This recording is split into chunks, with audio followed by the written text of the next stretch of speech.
मुग्धा और उसकी सास के बीच पूरा समय सास के किसी न किसी काम को लेकर मतभेद चलते ही रहते हैं। बहू, ओ बहू, जरा चाय बना दे। मुग्धा चाय लेकर आती है। ये लीजिए, और कुछ चाहिए? अरे नहीं, बस चाय पीने का मन था। जाओ तुम दूसरा काम करो।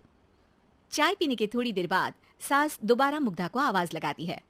अरे बहू रे, आओ बहू, जरा हलवा तो बना दे, मीठा खाने को मन हो रहा है। इसी तरह मुग्धा की सास पूरा समय कोई ना कोई काम बताकर उसे रसोई से बाहर तक निकलने नहीं देती। कभी चाय, कभी हलवा, कभी पानी तो कभी दूध, हर समय खाने को चाहिए। और उसके लिए अपने हाथ पैर बिल्कुल नहीं हिलाने। परेशान किया हुआ है इन्होंने। सास की जबरदस्ती परेशान करने की आदतों से दुखी मुग्धा एक शाम सचिन के साथ अपने कमरे में बैठी हुई बात कर रही होती है। सुनो जी, मम्मी जी की ये जानबूझकर मुझे परेशान करने की फरमाइशों से मैं बहुत फ्रस्ट्रेट हो चुकी हूँ। पूरे दिन में एक सेकंड का आराम नहीं मिलता। रसोई से बाहर कदम रखती नहीं कि बहू ये बना दे, बहुरी वो बना दे। अरे इनकी फरमाइशें चलती ही रहती है। अरे मुग्धा, माँ खाने की शौकीन है, पर उम्र हो चली है, खुद खाना नहीं बना सकती, इसलिए तुमसे बोलती है। अरे तो शौक भी उम्र देख कर रखने चाहिए ना।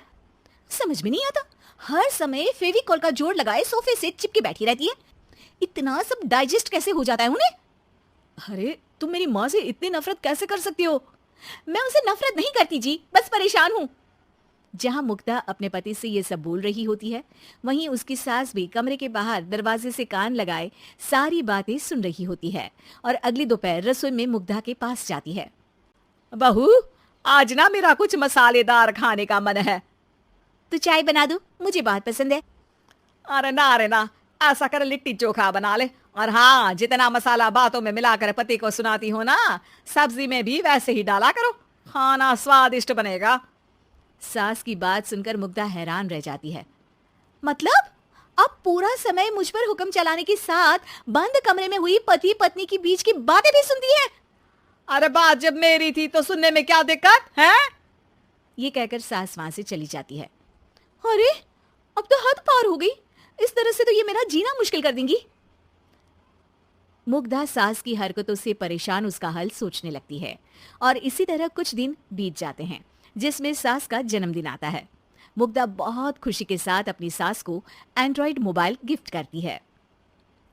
मम्मी, आपको सबसे बात करने के लिए बहुत दिक्कत होती है ना, कभी सचिन तो कभी मुझे बोलना पड़ता है, पर इस मोबाइल से आपको कोई दिक्कत नहीं होगी। एक जगह बैठे बैठे बहुत कुछ कर सकती हैं अब आप। मोबाइल देख सासू माँ खुश हो जाती है, पर उसे इस्तेमाल करना तो आता नहीं, इसलिए साइड में रख देती है। जिसे देख मुग्धा घर का सारा काम छोड़ मोबाइल सेट कर सास को इस्तेमाल करना सिखाने लगती है, जिसके बाद अब सास पूरा समय मोबाइल में ही लगी रहती है। हाय, जब से मम्मी को मोबाइल मिला है मेरी लाइफ में कितनी शांति आई है। अच्छा है, इसी तरह बिजी रहे तो मैं भी सुकून की जिंदगी जी पाऊंगी। अब मुग्धा जब मन करे काम करना, जैसा चाहे वैसा खाना बनाकर खाना, पूरा समय रिलैक्स और खुश रहने लगती है। क्या बात है, आजकल तुम बहुत चहक रही हो। अरे मम्मी जी से छुटकारा जो मिला है, अब ना फरमाइशें ना छुप छुप कर बातें सुनना। अच्छा, तो मोबाइल गिफ्ट करने की ये स्कीम थी।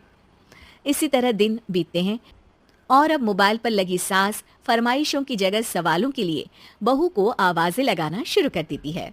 अरे बहू सुन तो, देख जरा किसी का फोन क्यों नहीं मिल रहा? रिचार्ज खत्म हो गया है, पर अभी 4 दिन पहले ही तो मैंने किया था, इतनी जल्दी कैसे खत्म हो गया? अरे मैंने कल तेरी कनाडा वाली मौसी सास से 3 घंटे बात की थी ना। क्या? इतना महंगा तो मोबाइल भी नहीं आया जितना महंगा इसका रिचार्ज पड़ रहा है।